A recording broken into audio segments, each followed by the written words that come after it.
going to kind of start off with a question, just to kind of get everyone thinking. So how does food affect your mood? Have a think about it, write down anything that, or jot down anything that comes to mind, or type in something to the chat box. But for the purpose of today's kind of webinar, I just asked myself, what is the definition of mood? And a very quick Google search, I found a temporary feeling or state of mind. Okay, but talking about how food affects our feelings, probably a bit harder to pin down. So for the sake of today's webinar, I went with a temporary state of mind, which most of us would associate with the brain, right? So you could kind of rephrase the question a bit. You could ask, how does nutrition affect our brain? Well, obviously it's going to provide us with fuel, with energy for brain activities like thinking. It's going to provide key nutrients for brain health like your omega-3s we're going to talk about. It's also going to provide you with precursors for or materials to produce neurotransmitter. So I'm sure you guys have all heard of neurotransmitters before.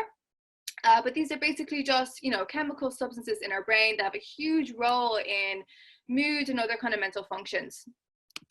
So guys, then we also, your diet or nutrition can modify your gut bacteria, aka your microbiome. And there's loads of research linking the health of the gut and your gut bacteria to overall health, immunity, and certainly your mental health as well.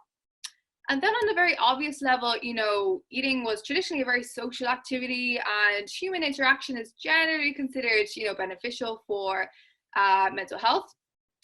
And then, food is one of the biggest sources of pleasure for a lot of us. It is very comforting as well. And there's a lot of complex psychosocial mechanisms behind that. But at a biological level, certain nutrients would activate reward centers in the brain, that kind of sugar dopamine response that a lot of us have, an awareness of.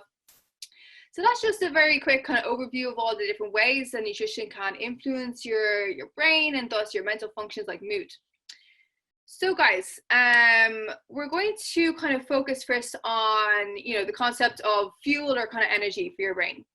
So, everything you do requires energy, from talking to typing to all your planned physical activities, and your brain activities are no exception. In fact, your brain is an extremely energy hungry organ.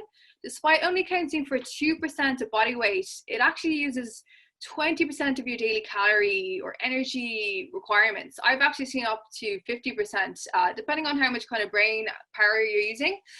But your two main fuel sources for the brain is either glucose, which comes from carbohydrates, or ketones, which come from fats, right? So either dietary fat, consumed through the diet, or stored fat, in our body tissues, say during periods of fasting.